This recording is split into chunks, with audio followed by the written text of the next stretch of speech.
This is a Wild Age Production podcast.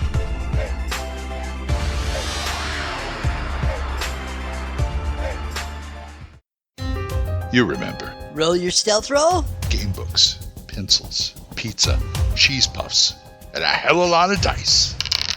And the Dragon Ball Cup. Roll for Initiative. This is the Roll for Initiative podcast, where 1E is the place to be.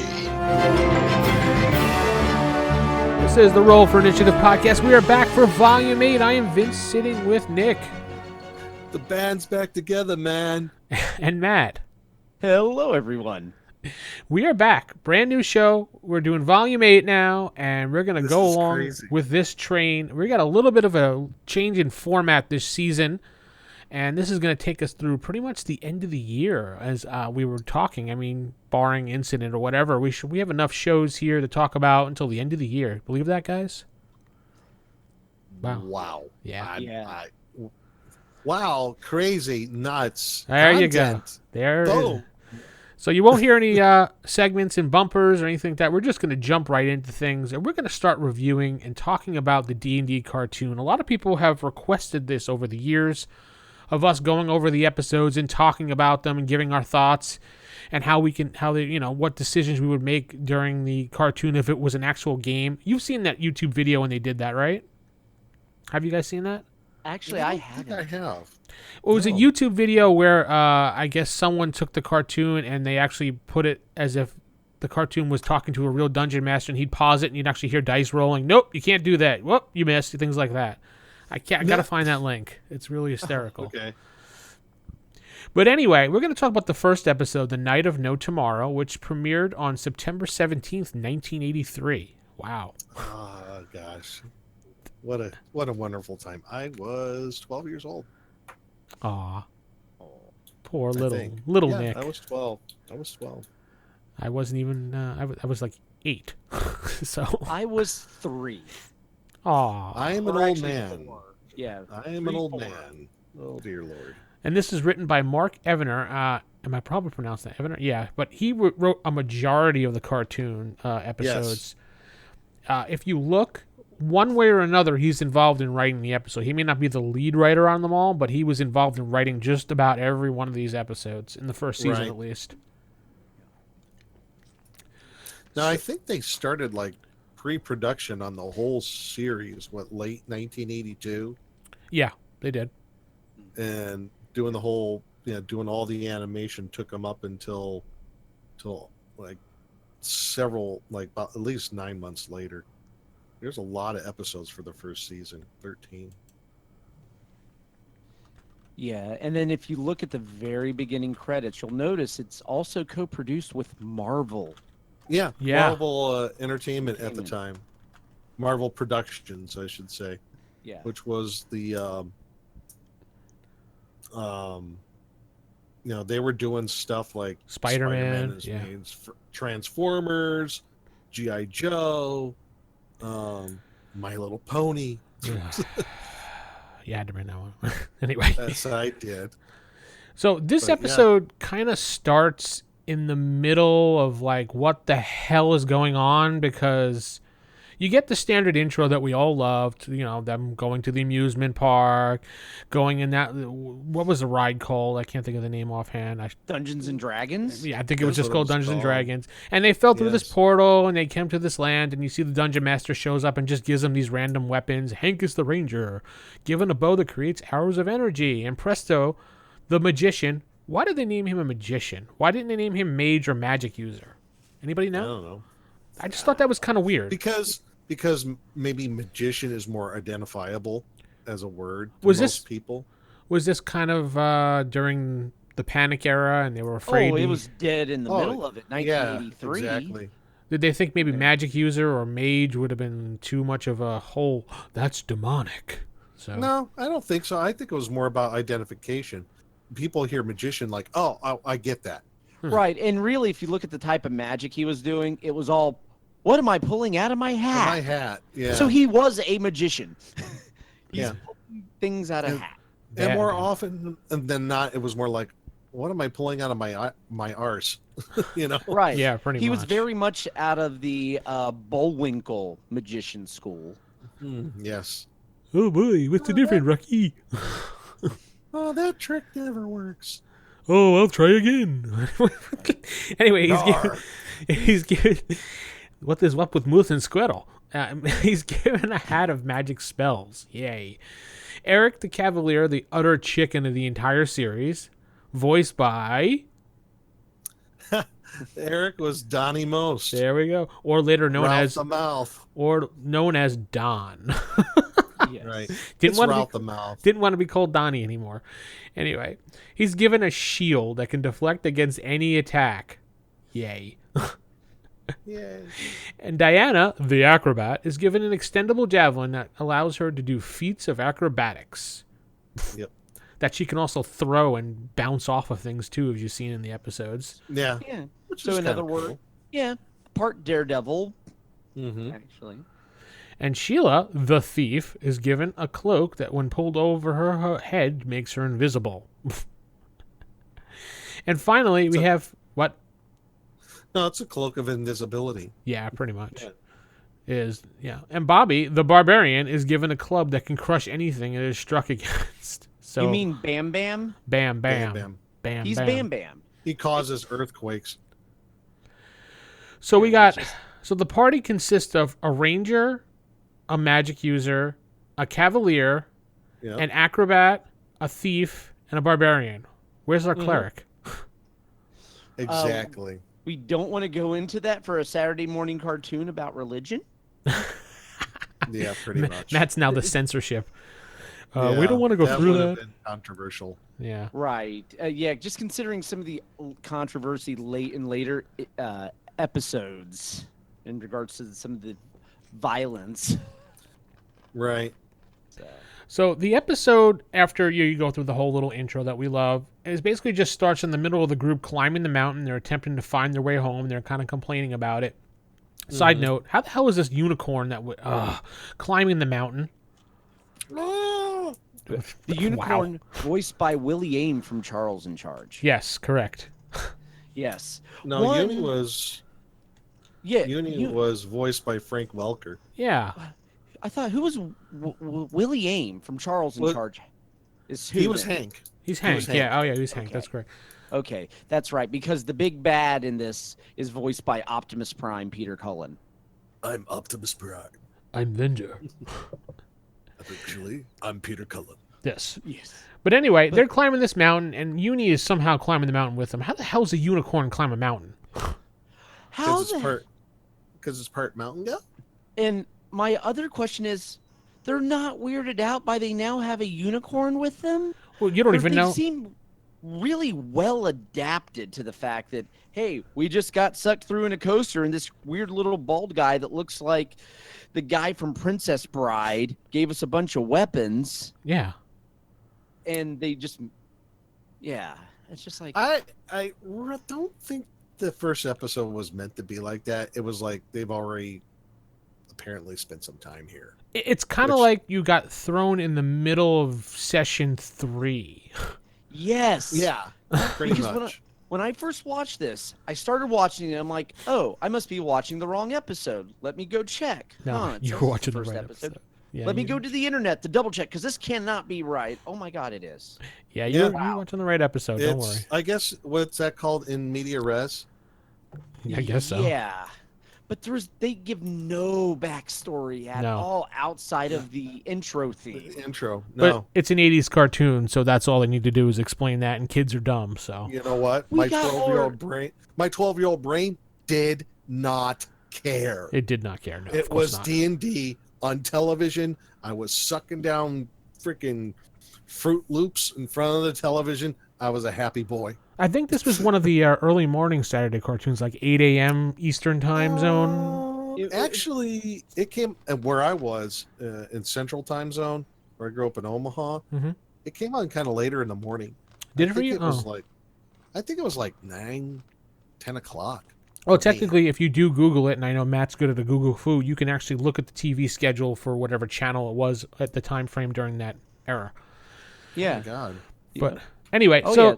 they climb the mountain, and they finally get to the top of the mountain. As the rest of them are climbing, they start echoing their voices off the mountain like a bunch of dummies, because that's what everybody does when you get to the top. Let's of the attract monsters. Let's attract monsters. And then Eric starts complaining about Bobby, how he's just annoying, and his kid brother, and Sheila's kid brother is really annoying, because apparently Sheila and Bobby are related. Yes, they're brother and sister. And then Dungeons and Dragons had the 9:30 time slot. That's what it was. Yep. Okay. Yep. I knew it was late in the morning. It was after the Saturday Supercade, but before Dukes of Hazzard. Oh, the Dukes of Hazzard cartoon, right? Hazard. Yeah. There was a Dukes of Hazzard cartoon for Yeah. a blink. Yep. I don't even remember that. I remember the Dukes of Hazzard cartoon. I loved it. Anyway, so they get to the top, and finally Uni goes up to the edge of the mountain and decides to do an echo, but nothing happens. What the frick? Why doesn't she have an echo? No idea. Because something was blocking the echo. What? A giant Tiamat hiding in the cave? You mean Wandering Monster Tiamat? Very first edition there. That's can I say that's a dick move by a DM. Yeah. Wandering monster. Isn't that like Rattle, throwing rattle. the what was it, the Demigorgon at them from Stranger Things type deal? No, Pretty much. Probably the same DM. Probably. it probably is. It's like, okay, I'm gonna roll for wandering monsters, guys. Oh, Demon Tiamat. Oh, Tiamat, awesome. Because that's how you do they're it. What? On a roll of 666, we get Tiamat. I rolled 666. Anyway. So Bobby grabs his club running after Tiamat because, that's what he does as a barbarian. He just rushes into battle because that's what barbarians do. That's his MO. Bam, bam. Not. Hulk smash. Wouldn't you think Bobby the Cavalier would be the one running directly into the battle? No, because this character is somewhat of a coward. Oh, This character is Brave Sir Robin. Well, no, we see him. We see him in he pretty episode much 2. is. We see Brave Sir Robin in episode 2. So, so he does later on. You do see him a bit of a.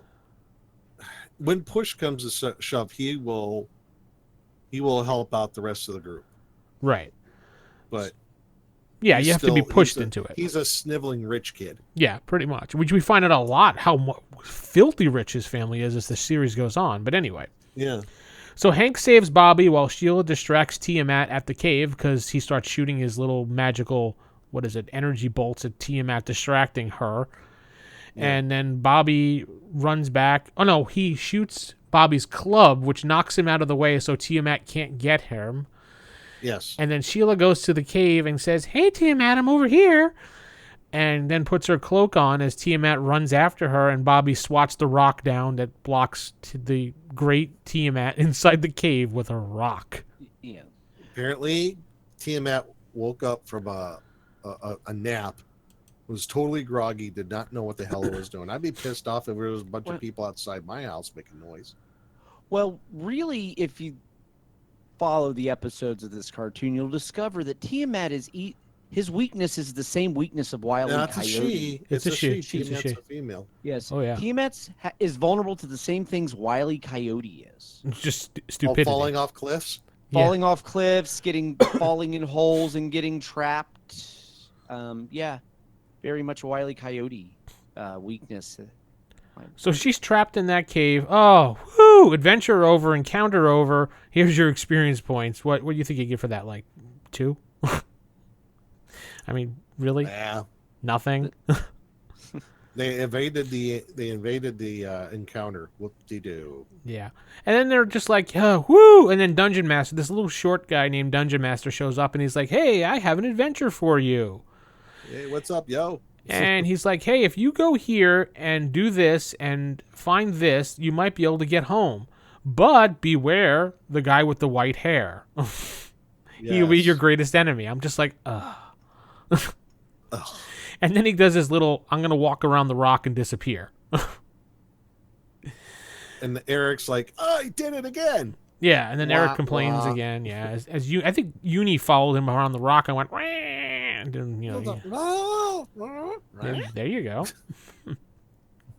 So the group decides to head north because that's where the Dungeon Master told them to go, and that's what any good group does when they get NPC information. Always follow it. So they're tired and hungry and complaining the whole time. So Presto's like, hey, I'll fix the situation. What is it? What Oh is it? yeah, hamburgers. Yeah. So he does some like really stupid magical rhyme, and he pulls out a cow from his hat. Yeah. And then he tries to get. Also Yeah. notice all of Presto's magic is basically like a wish spell in how they get the outcome. He gets exactly what he asks for every time. Well, that's Exactly. true. And then they stumble on a sign that says Merlin's Castle this way. And they're like, oh, okay. So they keep walking, and they find a sign that points to the opposite direction, Merlin's Castle this way. And they're like, well, it says it was right here. They all... And I think Sheila's like, oh, look up. Well, they all fail their, like, investigative, like, spot checks or whatever. And they're just like, oh. As Sheila's And like, have no peripheral vision. yeah, you big dummy. It's right above us. So... Yeah. And then, like, a ladder appears out of nowhere. Mm-hmm. I don't know how they even triggered. Was it just like a pressure point or? Because it's a trap. Oh, it's a trap. Got it. It's a trap. It's a trap. Yes, it is. Once they get up there. So the group climbs up, and then Uni attempts to follow, but can't, and falls back down. And I say, thank goodness, because I can't stand Uni. Sorry to people who love Uni. I don't like Uni. Yeah, I can tolerate it. And they're just like, oh, we'll be back for you. Pfft, right. Oh, loser. Yeah, so then they're up on this cloud area. They see this giant castle with a sky moat. And there is a drawbridge, and they can't get across it. So how do they get across that moat, Nick? If I remember correctly, Sheila pole vaults across the moat. Mm-hmm. And then she lets the drawbridge down, if I remember correctly. Yeah, you do. That's correct. Okay. She passes her rolls for pole vaulting across that giant gap of drawbridge. Perfectly, may I add. Mm-hmm. Pulls the Because of lever, and then the group goes across the new drawbridge that's in the way. It's the quarterstaff. It gives her a bonus. Oh, I didn't realize that. I didn't. And she may have rolled a nat 20 for all you know. Yeah. So they walk in, and they see this wonderful castle, and they meet Merlin. Yeah. Who has white hair. And he's holding a white rabbit. White hair. Oh, yes. Well, they think it's a rabbit because they just don't realize a hare is also a rabbit. But anyway. Right. And then you hear... I think it's Sheila's like, hey, look, he has white hair. Didn't Dungeon... Like, as loud as possible, she says this to Hank. And, Yes. And he's just like, oh, as powerful as I am, I still haven't been able to learn to grow hair on my head. And he pulls off his hat, and he's got like a fake white wig underneath it. And he's bald. I'm just like, what? Did like did he I'm hear just trying to Dungeon figure out Master why talking about Merlin. this? What? Why Merlin? I mean, I have no idea. Merlin's not... Well, I think the reason why they use Merlin is because one, a well-known magician through time, in history and mythology, and what's his name? Presto. By the way, was that his real name is Presto? You know what? We never learn his name. I'm just curious about that. His real name is Presto. Now that I'm saying it out loud, but anyway, Presto. Oh, wait a minute. Well, Oh, it's like his name is Albert. Oh, we do find out his name is Albert. Yeah. Okay. But they always refer to him as his... I don't know why they all of a sudden called him Presto. Yeah. probably to make Why didn't they fun of call him. like Sheila Sneaker Kid? I mean, I don't know. So, because Merlin is such a powerful magician, he wants to be a really powerful magician. That's his dream. So I think that was part of the whole temptation, as we find out later on. So maybe that's why Right. they use Merlin. Oh, right. That makes sense. Yeah. So then Dungeon Master Merlin tells them a full story of Avenger and what he did and all the dragons and how blah, blah, blah. And he really can't help them get home. And then Eric is just like, you know what? Screw this stuff. I'm out of here. I almost said the other word, but anyway. You got close. Yeah, close. I'm okay with that. I get it. Yeah. And he goes to open the door, and guess who comes through the door? Tiamat. How the frig did Tiamat get up there? She can fly. Wandering monster roll. Is that Hold on. Wandering monster roll again. Tiamat again. Yay! so? Is the dungeon master like an utter dick to the fact he's like, you're not going to go along with my adventure? Here's Tiamat. Oh my god, yes. Oh my god, yes. You will hop on the railroad. You will like the railroad. So You will love it. Because I'm dungeon master. So basically, it's Railroad or Tiamat. That's your. No. That would actually be an interesting con game. Railroad or Tiamat. That's your title. Uh-oh. I can already hear it. The Dead Game Society is writing up a game now. I could think of, yes, that would be awesome. Either get on the woo-woo train or Tiamat attacks you. And Bobby goes after Tiamat again, but Merlin pretty much distracts Tiamat with Hank, and the group runs away from Tiamat as Hank is distracting them because Hank, takes the bullet yet again for his group, doing the job of the Cavalier, but he's a ranger. Because Hank's the only useful guy there. Apparently, he's the only one that knows. He kind of reminds me like the older brother in Goonies for some reason.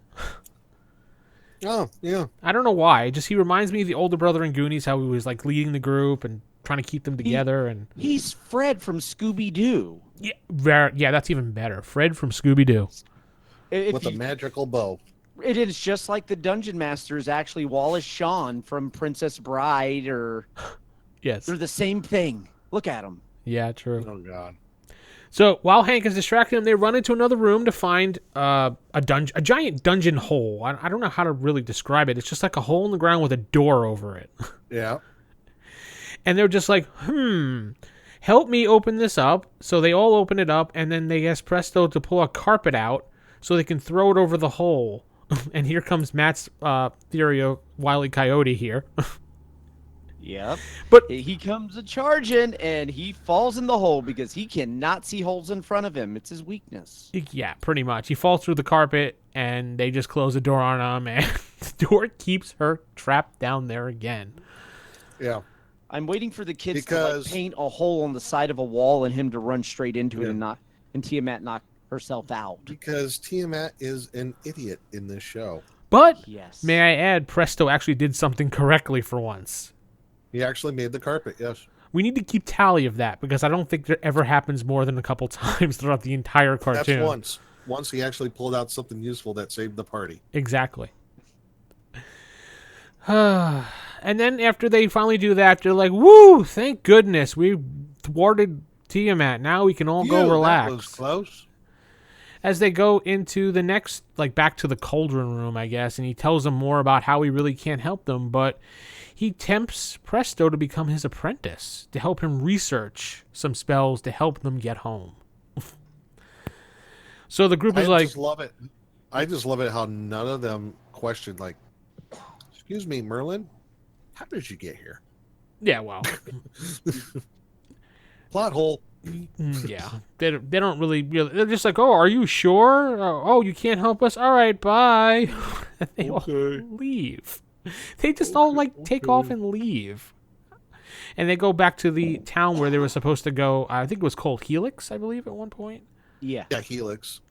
They start heading towards Helix. And then meanwhile, while that walk back, they show Merlin and Presto, and they're just like, Merlin's like, here, Presto, keep stirring this pot while I go in the other room, but I'm going to leave my giant, magical, powerful book right here. Don't touch it, though. Don't read anything out of it now. It's like, what? So Presto's just like, there has to be a spell in here. There has to be. So he goes and he flips through the book, and 2 seconds. Getting them home. Yes. 2 seconds within looking through the book, he finds a spell. It's like, there it is. I'm just like, wait, huh? Did he roll a 20 on his search through spell books there? Oh, no. Wait a minute. We're doing the roll here. 01. Of course he made it. Yeah, of course he made it because it's a trap. T-Mac comes out of the book. Oh, sorry, that's not this point yet. Sorry. That would have been awesome. T-Mac came out of the book. No, yeah, but so Merlin disappears to go figure out a way what to do with Tiamat while Presto is stirring the pot and stirring the pot. That sounds so funny. He's causing trouble pretty much because he finds the spell and decides, hey, I can do this spell because I'm a super awesome magician and everything I do is never screwed up. Uh-huh. So he starts grabbing the ingredients for the spell. Throwing it into the already mixed cauldron of whatever Merlin was doing. Right. How do you even know what Merlin put in there to not screw up the spell? Nah, we'll just assume we have what's in there. Making soup for all we know. Oh yeah. Maybe So you it's just a really simple spell. And all you have to do is open to the book and stir. so then all of a sudden the spell starts to work and like the thing pops up, but nope. All the dragons come out of this like Yeah. I don't know what the dragons either come out of the portal that he opens up or comes out of the cauldron. I'm not quite sure. And I on don't that. think they were really dragons. If you look down, they looked like they were wyverns. Yeah, I was thinking that too, but I wanted to go with what they said. So, Yeah. and then Merlin's like, "Oh no, I gotta go find Merlin." I mean, Presto's like, "Oh no, I gotta go find Merlin. I screwed up." And then he runs and finds Merlin, and he's just like, "I screwed up." And then he's just like, "Oh well," and he turns into Venger. I know you did. So basically, we find out that it was actually Venger in disguise the whole time as he pulls off his mask. Just turns back into the Venger. He does He transforms. he does the Zartan thing from G.I. Joe. Let's roll up. Oh, sorry, wrong show. Yeah, wrong show. But he does the Zartan thing from G.I. Joe when he just puts his hand over his face and just pulls off the entire costume, look like himself, when you not possibly can ever do that in real life. Oh my God, it's Tomax and Zaymot. Yeah, pretty much. And it's just like, the Dungeon Master did warn you, dude. The guy with the hair, the white hair, is the one that's going to... hair. And, yeah. Oh, that's right. A rabbit is a white hair. Duh. Meanwhile, back... Because it's educational. Right. Right. Back at the village, they were supposed to go to... Everyone is having a wonderful grand old time while dancing and singing and whatever. And Hank finds out by talking to the mayor of the village, who's standing on a friggin' barrel in the middle of the village. I was just trying to figure that out the whole time. Why was he on the barrel? Because he's drunk. Yeah, pretty much. They find out after talking to him, oh, we left our friend with Merlin, and they're like, wait, Merlin died years ago casting that spell to vanquish all the dragons away. And then all of a sudden, literally as he says, vanquished all the dragons away, the dragons show up and start attacking everybody. That's funny. It's just like they vanished all the dragons away. Wait, is that a dragon? Yeah. See, they were vanquished thousands of... Yeah. So then, as the village is being attacked, the group's like, meh, let's go back to Merlin's castle. Maybe we can find Presto and figure out what's going on. He needs to cast the spell again. It's just like, don't worry about the people. Cares. Abandon the village. Let it burn. So, see the whole world burn. yes. So they climb back up, and they find a big hole in the side of the castle, because that's where all the, quote, dragons, unquote, came out from. Wyverns. But anyway. Shh, we don't talk about those things. And they're talking to Merlin. He's like, oh my God, he got tricked. It was actually Venger the whole time. And Venger just comes like out of a door, and he's just like, I want to have all your magical powers. He calls all their objects that they have Weapons of power. objects and weapons of power. So apparently these are like, what, wondrous items? Yeah. I'm guessing? Ancient artifacts? I mean, Or it's just a real low magic setting. that's what I was trying to figure out. So if these are, if Venger is after these particular objects or weapons of power, they must be some significant value of something, maybe combining them or doing something with them, or they're the most powerful weapons in the land. Or Venture isn't as badass as we thought he was, and he set the bar really low for himself. Right. Mm. I mean, yes, this +2 dagger is a weapon of power. Yeah, whatever. Really? Right. So they distract him, and I think what they threw, Presto winds up throwing all the books on him by casting another successful like spell or something, or Yeah, I think he knocked over a bookcase on him. well, yeah, that's not a spell, but Well- to him that could be a spell. Yeah. So they basically run down to, what was it, the dungeon area of the castle, which I don't really get how they can do that in a floating castle, but whatever, it's a cartoon. They Yes. keep him busy while Presto and Hank start to try to fix things and correct the spell. This is where we find out that Tiamat shows up again, because they probably went off the adventure rails again. Yes, they did. The Dungeon Master derailed the rolled. adventure. Tiamat has to write everything. Well, they had to free Tiamat as part of the distraction. Oh, that's right. Yes, that's right. Part of the distraction was to free Tiamat, which we found out Venger is completely, utterly scared of Tiamat. The only person in the world afraid of Tiamat, by the looks of it. Yeah. His Venger. Which she immediately beelines for Venger. Just wah, and goes right after him. He's like, oh, crap, and runs through this, what is it, like a door that he opened up in the wall or something? Yeah. A secret door he finds. I gotta say, do we ever find out why Tiamat and Venger have this thing? No. I don't think we ever do in the series. We'll find out as we go on and rewatch all these things. I mean, I haven't seen these in, I don't 20 remember years, 30 years? just like Tiamat's just, I don't know.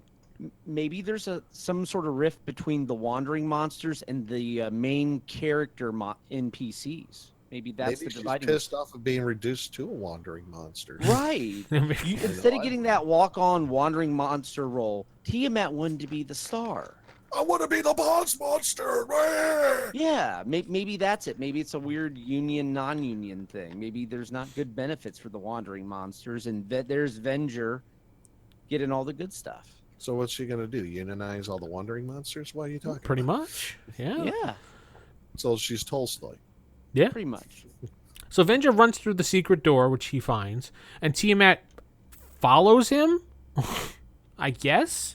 Goes through her own secret door, because we never see what happens to her exactly. No. She just kind of chases after him, and that's the last we see the two of them. Hate Presto, spell. yeah. Presto casts the spell, and it works. All the dragons get sucked back into... That's number 2. That's 2 now. You keeping score? That's 2 in one episode. Presto Yes. count. Nick, you're the official Presto count. So make sure you write that down. Shoot. That's Really? right. Yes, you're the official Presto count. Don't worry. Man. I bet you won't get past 5. When we review the entire series? Yes. All right, hold on. Let me write this down. Presto count. Yeah, so just put down 2 dashes or whatever, or slashes, whatever you want to do to count. Magic. Done. Right. 2. 1, 2. So the group basically goes, whew, that worked, and decides to go back down. Where was Uni the whole time? Cowering in a corner? I don't know. So they go back down. He's down on the ground, remember? Yeah. Oh, Uni yeah. they probably tied Uni to like a rock or something. And just left Uni there. Screw you, Uni. They tied her to a rock. So they climb back down, and the ladder just basically just goes back up, and the castle goes, see ya, and just floats away. Yeah. Bye. Poof. And then Poof. and then Presto's like, oh no, I forgot my hat. And then Dungeon Master appears and like, oh, you mean this hat? Laying on a horse sideways. He's just like, I'm like, really? yeah, the hat on the tip of his finger. And then they all get on a horse, but there's not enough horses at this point because now Presto's a part of the group. And then Eric is like, well, I don't share and I don't ride second saddle to anybody. I want my own horse. So he actually does something right again. So you get another slash, I guess, because he pulls out that stupid cow again. Do we count that Is as a... that really right? I don't know. Matt, official ruling?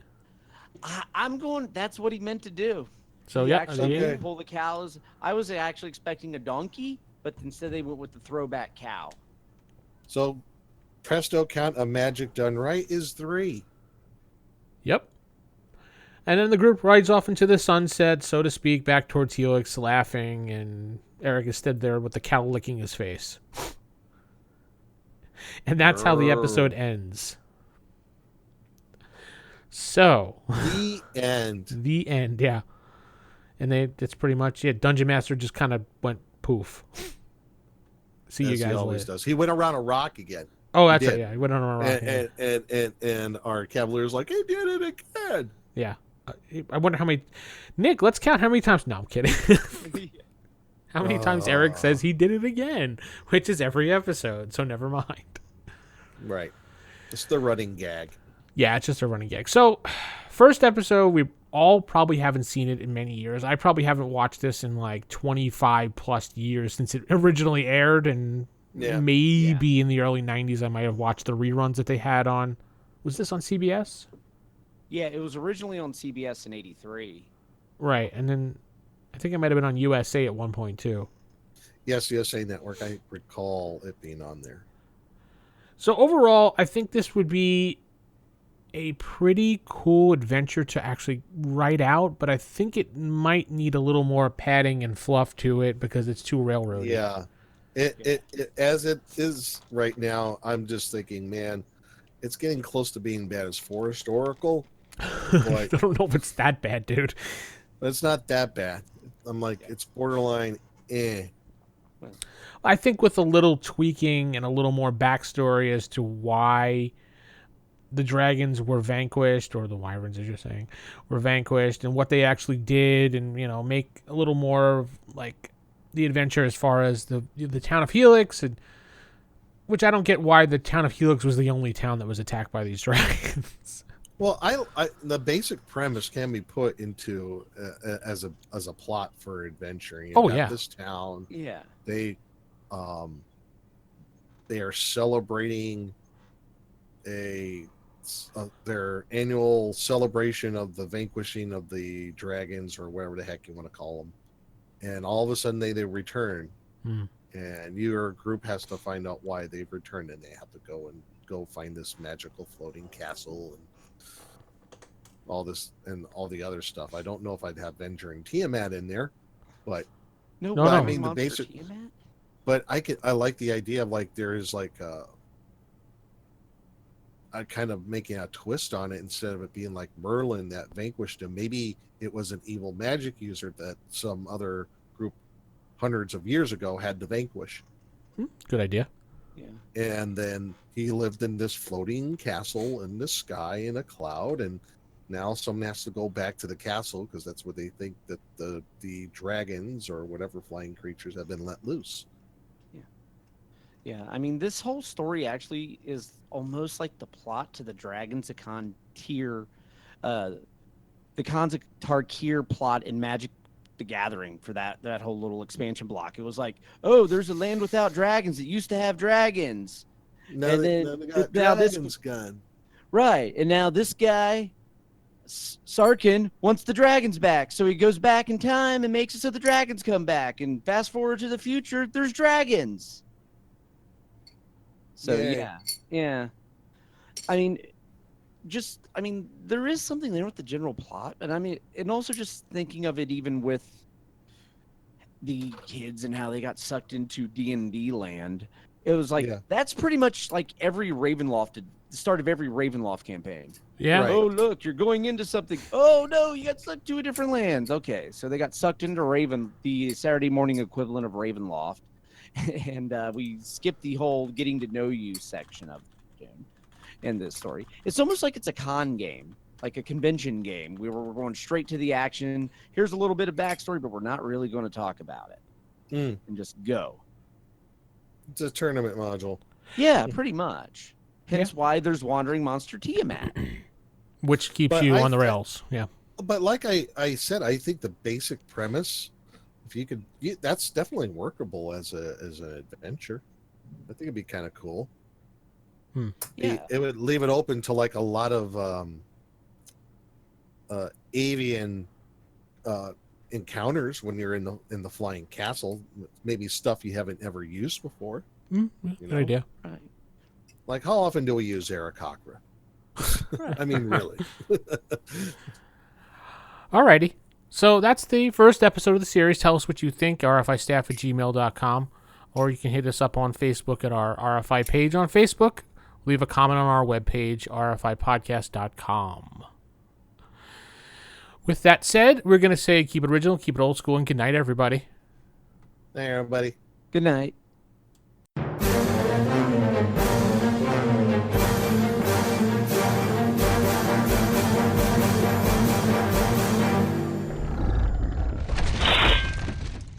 Roll for initiative.